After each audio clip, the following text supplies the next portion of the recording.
Hi everyone, welcome to another video. Now this week I have the great pleasure of talking with Alan Parks. Now Alan worked with London Records back in the 90s. He worked with bands like Marion and Menswear and a whole host of others travelling around the world. So please sit back and enjoy this video. It was a great chat about his adventures. What have we done? Hello? Hello, can you hear me? Yeah, I can hear you, Alan. Can you see me? I can see you. Oh, well, there you go. All working good. It's all working. How are you? All right?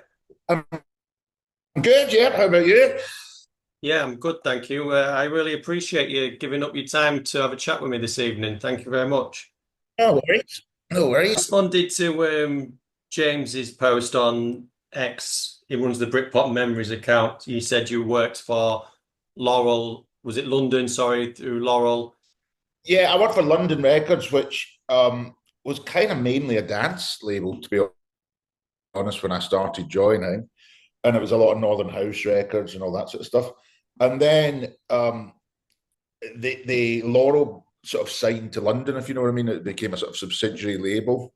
So I worked with that, with Howard, who ran that. And also then they started signing bands. I mean, they directly signed Marion, and so it sort of changed a little bit from just dance records to more, bands really. Yeah, yeah. Because that's the sort of direction it was heading once it come the mid 95, 96.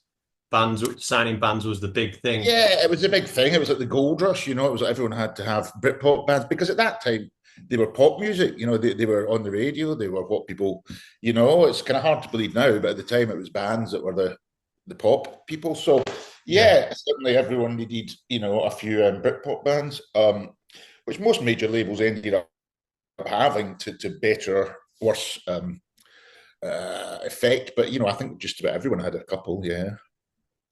Before you worked for them, then, was you involved in music? Was that your intended career Yeah, before, or no, it was. I fell into it a bit. I went to university at the same time as a guy called Lloyd Cole, and then he left to be Lloyd Cole in the Commotions, and another friend of mine left to manage him. And then when it got sort of more popular, and I'd finished university by then, he said, "Can you come and work in the office and answer the phones and all that, Marky? Because we were always on tour in London or something." So I did that, and then moved to London as the management company, and then I just got a call for someone recommending me to London, and I just got a call saying, "Would you like to come along for an interview?" So it was kind of weird. mm, that's just how things, I guess it fell into place and you got the job and Yeah, it was it on was from it was there. more of a drink in a pub than a proper interview, but I think that was kind of the style at the time. I've So heard a lot of stories of people having interviews in pubs back in the 90s. I know I That don't was, think HR would be very keen today, but yeah, that's what it was then. Yeah. yeah. Okay. So James, I spoke to James, and one question he's asked me to ask you was, um, he asked, what was the signing of menswear and what was the chaos of the bidding war? Was you involved in that or Oh from the God, start or?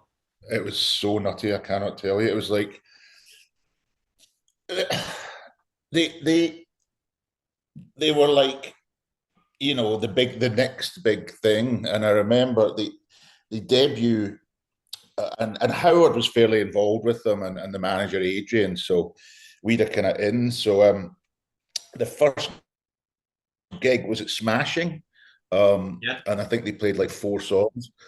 And outside, it was like Studio 54. Do you know what I mean? It was everyone trying to get in, and all these A&R men saying, if I don't get in, I'll get fired, and all this malarkey.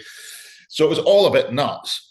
And they were getting courted by everyone, and it went on and on and on. And so it was pretty mad. And they were really young. I think Chris was 16 or something. I mean, they were Yeah, they were Chris was really young. Yeah. yeah, they were kids, and suddenly they were getting everything thrown at them, money, trips to New York, all this stuff. And I think Adrian actually dealt with it really well. He decided that he liked Howard, he liked working with Howard, and he got the sort of ideally the best of both worlds, and it was a kind of an indie label with the backing of London, if that was the case. So I think they signed. I mean, I remember going to the signing party in the Groucho Club. Um, so I think they signed pretty soon after that show. I don't think they did many more shows after that. That one at Smashing. That one at Um, Smashing. hmm? That one at Smashing, where Smashing, Martin yeah, Green works. Yeah.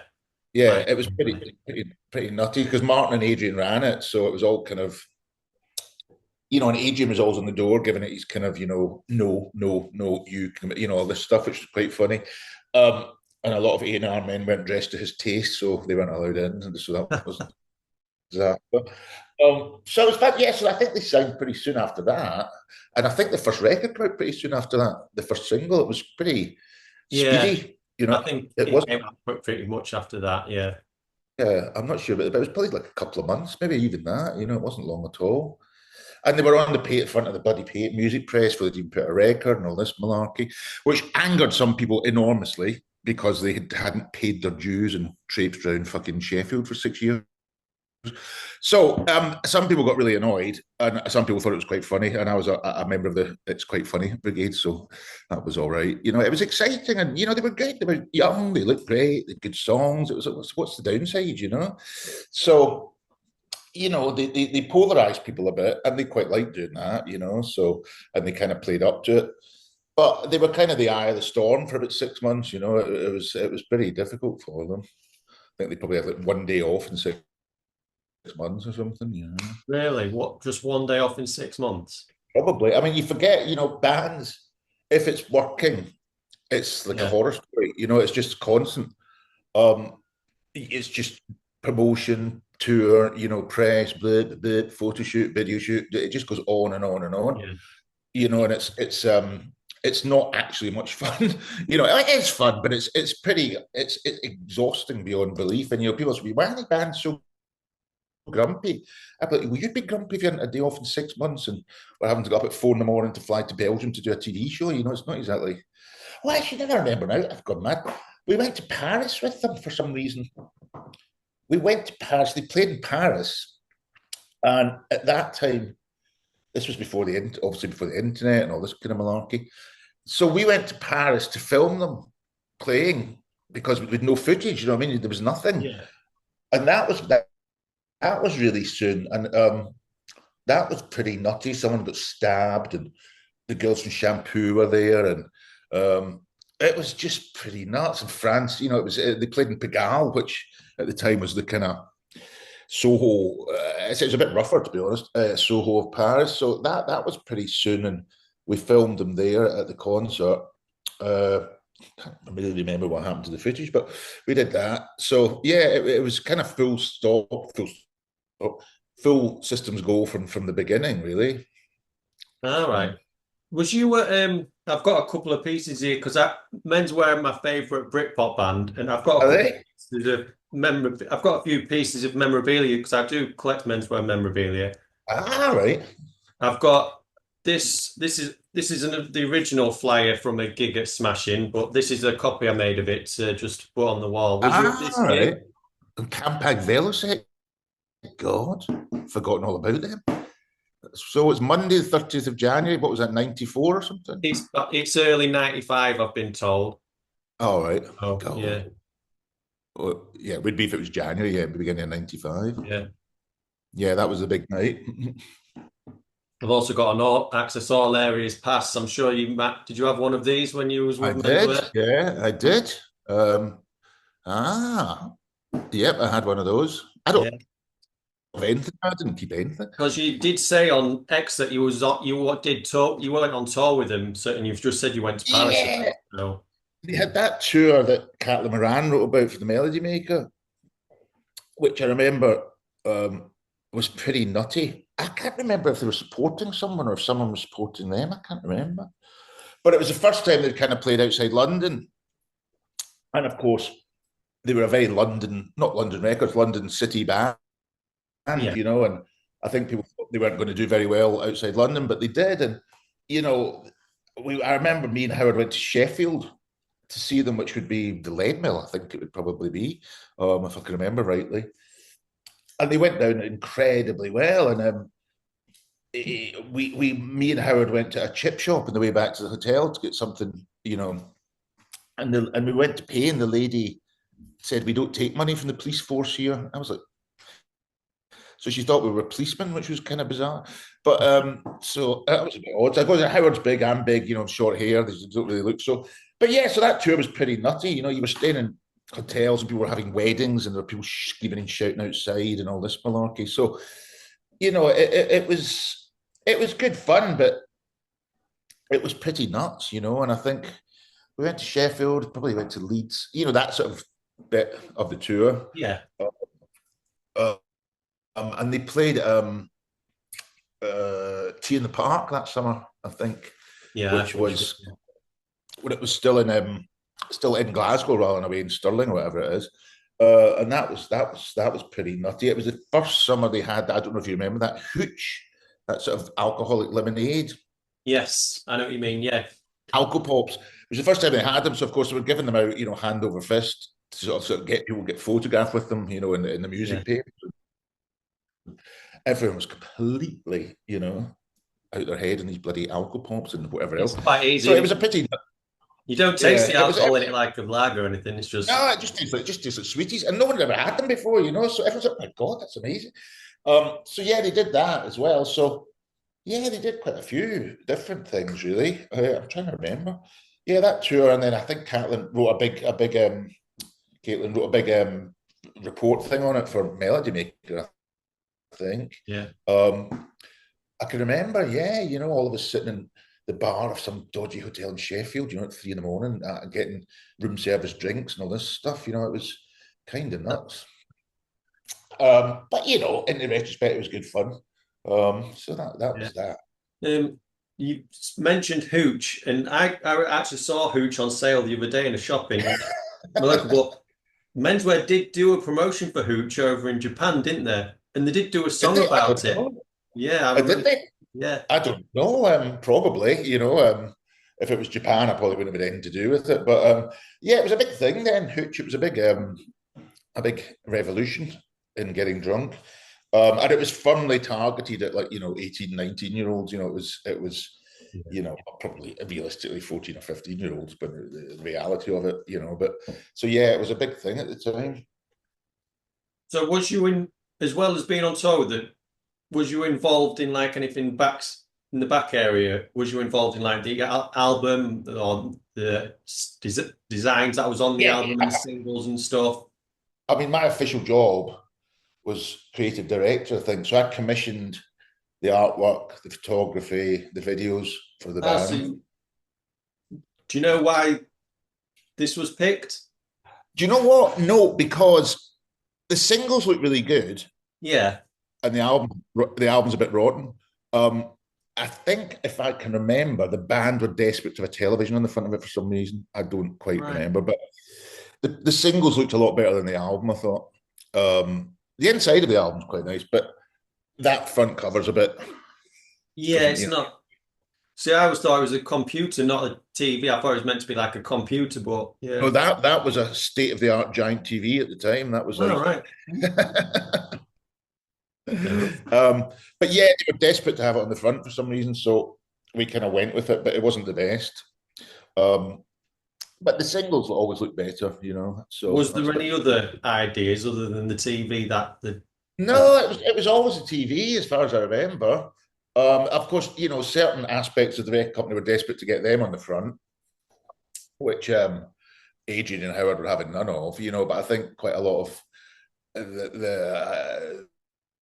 the higher echelons of the record company would have been a bit happier with a picture of the band on the front, because they were the kind of huge selling point. But the band and the management and Howard were not having that at all, So they came from much more independent records background rather than a kind of pop background that London was. So that's what we ended up with. I remember distinctly the MD, Colin Bell, absolutely hated it.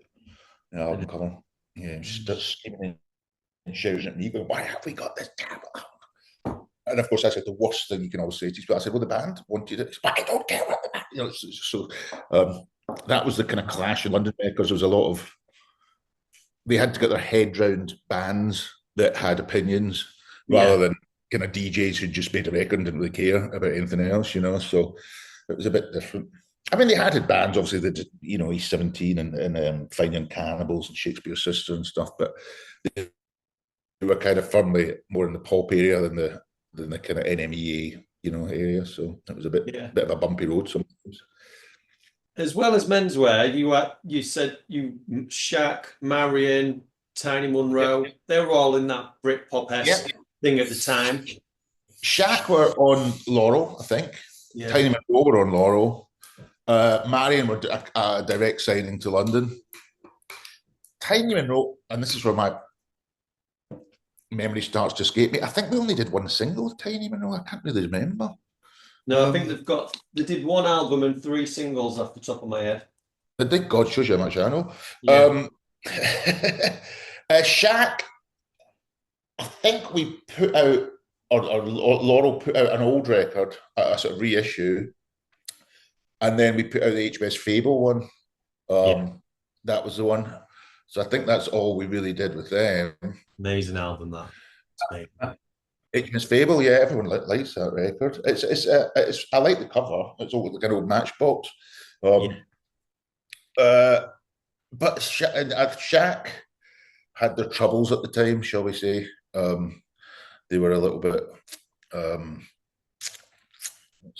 a little bit unfocused, shall I say? They had different problems with different things. So, they kind of made the record, and that was about all they did. Really, they didn't do an awful lot more. Didn't really play very much, or you know. So that was them. I don't think we ever made a video for them. I don't, not that I can remember.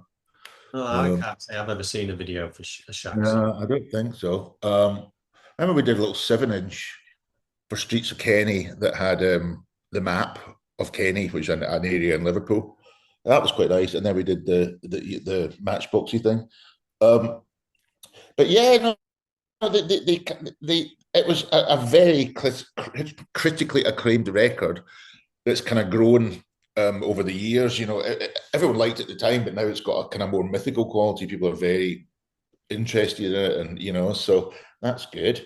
So yeah, Tiny Monroe. Do you know? I don't really remember much about that. I've got to be honest. I don't know Yeah, why.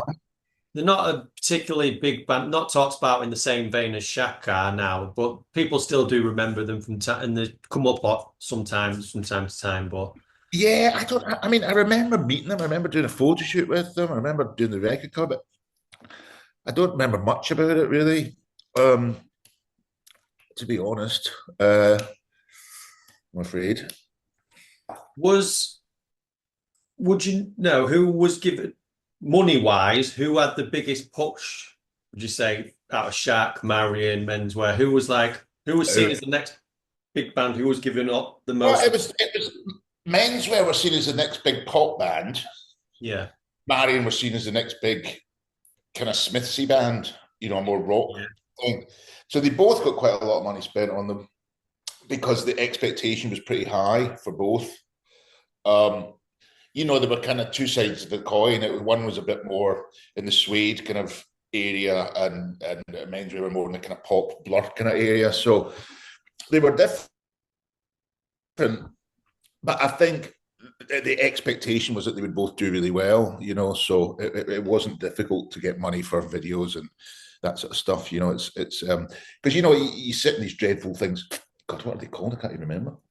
These meetings where they go, how much you going to spend the video, blah, blah, blah, and everyone has a nervous breakdown, going, and then you go, how much is the artwork? And of course, I was always over budget on everything, so, but luckily with those two bands, you kind of got away with it because they were doing well, and everyone wanted them to be a success, really. yeah. Marion was kind of a weird one. I remember we did the first single, and Brian Cannon that does Microdot, he did the cover, and it wasn't. I mean, it wasn't great to be honest, but it's the band were desperate for him to do it because he did Oasis. Yeah. That's kind of how things work. Sometimes it's not really the most logical thing. I want a TV in the front. I want them to do it because he did Oasis. It's kind of weird sometimes. But the artwork was always a bit troubling with Marion. They had a manager called, oh God, what was his name? Joe. And there was a kind of battle between the manager, the A&R guy, me, about what the cover should. And I remember I kind of backed off because I just was like, I don't get it. And they had a sort of proposed cover, which was, as far as I can remember, it was like a picture of a world, but it had little houses on it and signs and stuff, and it looked like a All bit right. child. Really, it just didn't look. It was an illustration. It looked quite. It didn't look great. I didn't think it had much to do with the band either. It wasn't really. Yeah. So at the last minute, I threw a wobble and went, "We can't have this cover. It's horrible," And calling the MD, he went, "Well, go and take some pictures of them quickly, and we'll see what we can get." It was kind of how it worked in those days. It was all a rush and a push. So we went up to Manchester with Donald Milne, who took a lot of pictures of bands in that time. He took pictures of Menswear. He took, and we went up and we took some pictures, came back and managed to get a cover together. So, it was a bit difficult, really. There was um, a lot of opinions floating about that weren't ever going to be resolved, if you know what I mean. So, Yeah. but the band were very nice. They were great. They were really good, and they were great live. They were really amazing. You could kind of tell. Shows of Marion live. They looked Yeah, amazing. they were really powerful, and you could see that they could be like a kind of Swady kind of, a big band. But again, Yeah. With what things you've just described, happen. that illustration with the album was called Our World and Body. That illustration sort of goes along with Ah, that. But that'll be yeah, where it came from. that, Yeah. yeah, I mean, I don't intrinsically think it's a bad idea. It just was a horrible illustration. It just that wasn't drawing. nice. Yeah, Yeah, it was just wasn't good. And it didn't tell you much about the band. And, at that time, it was very visually driven. You had adverts, you had formats of singles, album poster. It was a lot of stuff. yeah, They now, now nobody cares, but at that time, the artwork did a bit of heavy lifting, and it kind of had to suit the band. And that was really my only problem with it. I was like, look, it just doesn't tell you anything about the band. It doesn't tell you what they're about, what their yeah. story is. So yeah, we went up to Manchester and did that, which was a bit of a night. But there you go. Nice. So let's move. I want to move away then from the bands for a bit. I want to talk about you, Alan. What was you listening to when you grew up? What was sort of music When I you grew up like? Yeah, in 1806, I think 1806. when I grew up, there was an older boy who lived two doors up from me called Derek Phillips, and he had a Velvet Underground album. And when you're wee, it's kind of anything somebody plays to you thinks great. So it's quite fortunate there was that and not, Judas Priest or something. So I liked them, and that sort of took me there. And then when I went to university, that's when Postcard was starting in Glasgow, with Orange Juice and Aztec Camera and the Bluebells and all that stuff. So there was a lot going on. So that all fell in there. But when you work for a record company, you kind of have to, you know, not you don't have to like the band. You can't like every band. It's impossible. So you just have to try and be realistic about what the band want to do, how you can help do it.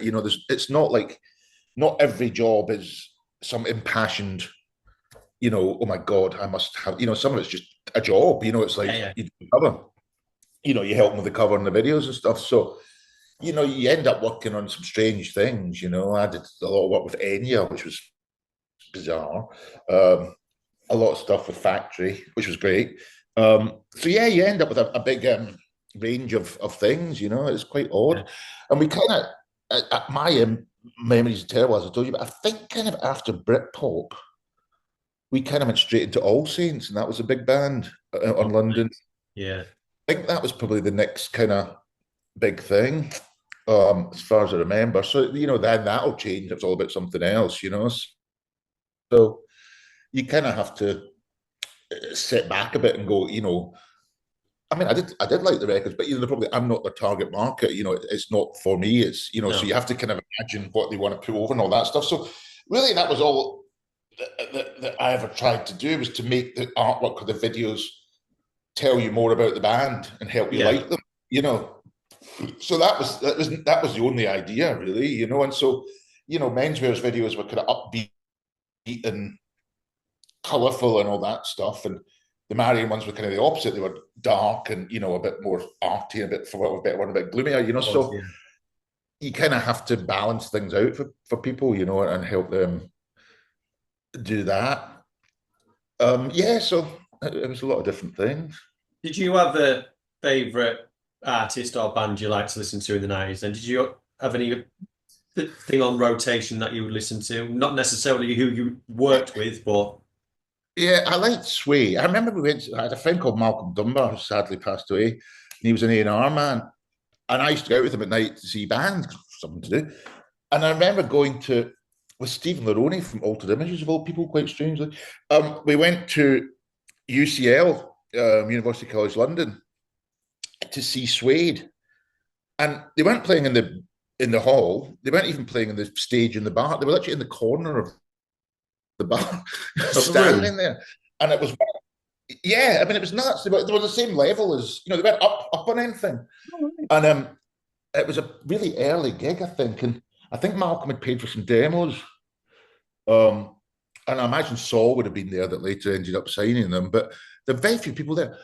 And the amazing thing was they really gave it fucking loudy. Do you know what I mean? Even though there was hardly anyone there, it was all the, smacking your bum and, all this stuff. It was amazing. And rarely, it happens sometimes you kind of stand there like, oh my God, this is unbelievable. It's a weird one. And that certainly was there. And then I remember going to see Oasis, who I didn't have much interest in really for some reason. And then I went to see them at the Astoria, which has been knocked down now. Yeah.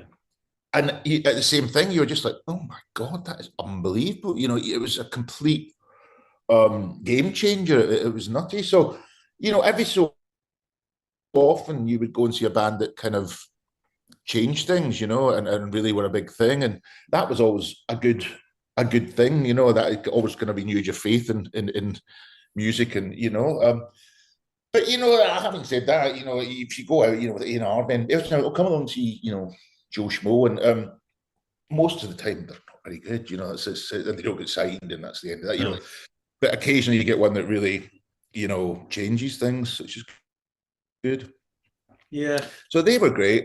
Yeah, I'm trying to think what else we did. I mean, there was a kind of parallel dance thing going on. There was the Chemical Brothers and all that stuff, Yeah. and clubs that played that, and so there was a kind of a lot of different stuff going on, really. Yeah, dance music was sort of going alongside it with Chemical Brothers. And I Yeah, like Apollo 440. Do you remember yeah, them? I Yeah, I remember that. like Yeah, them. Yeah. and what was it called? God, I've forgotten what it's called now. Big Beat, Yeah, Big B. Yeah, Breakbeat, that. Big Yeah. Beat. I think. Well, that was it. Yeah.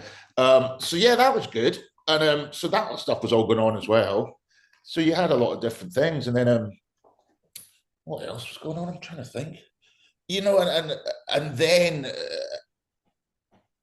there was the very beginning of Jungle, um, and drum and what became drum and bass, but it was Jungle at the time, and we signed Goldie and worked with him.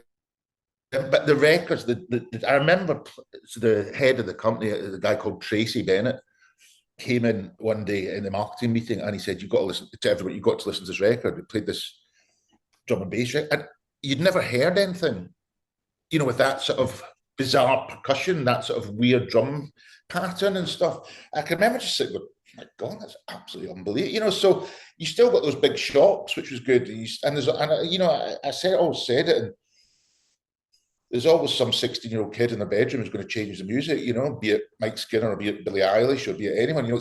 There's always some kid who just goes, "Well, I'm going to do this," and everyone goes, "Oh my God," And that when you get to work with people who've done that, it's really a good thing. Yeah. Just one more thing then, Alan. If you could go back to one show or anything back in the 90s, if you could go back and relive one moment in that time, what would it be? What would you go back and I tell you, weirdly, and it wasn't actually a very when Blur played at my old Mile End, Ireland?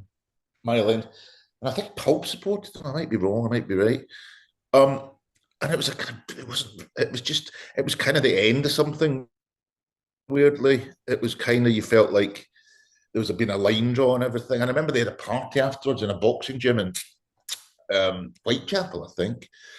And it was a party, it was great, but there was just this idea that suddenly things had shifted a bit. You know, people weren't going out, they were staying in their house, and, you know, heroin had made its appearance and all this sort of stuff. You know, it just suddenly felt like the kind of, this was the beginning of the end, you know. So I don't, maybe that was just me that thought that, but, you know, and it wasn't a show I'm particularly desperate to go back to, but it seems quite significant in retrospect that, you know, it changed a bit from there. Um, but yeah, but as the good ones, the Oasis one, Suede one was great. Trying to think what else. Sometimes, you know, when the Chemical Brothers did still DJ'd, you know, that was really great, and clubs and stuff. So, and, you know, and again, I think, you know, with the drum and bass, where you suddenly, or drum, where you suddenly a whole new thing appears, is always good. You know, so those were the best bits, I think. But I don't know what one I'd go back to. Probably none. It couldn't have all been that bad. No, it was good. It was actually really good, but, you know, it's kind of yeah, I'm too old to even think about it anymore. Well, thank you again, Alan. I've really enjoyed this chat. You're very welcome. Thank you. For topics as well, yeah. Yeah, no, you're very welcome. Wow, that was a really great chat. I hope you've stuck around to the end. I just want to say thank you again to Alan for giving up his time to speak with me and have a really good chat about the 90s. I just want to wish Alan all the best in the future, and especially in his writing career. Alan has got a new book out this year called Gunner, so if you like a good story, support Alan, go buy his book and give it a read. Like I said, I wish Alan all the best in the future for his writing career. And again, thank you so much for giving up your time. I'll catch everyone next time. Please subscribe to the channel if you haven't.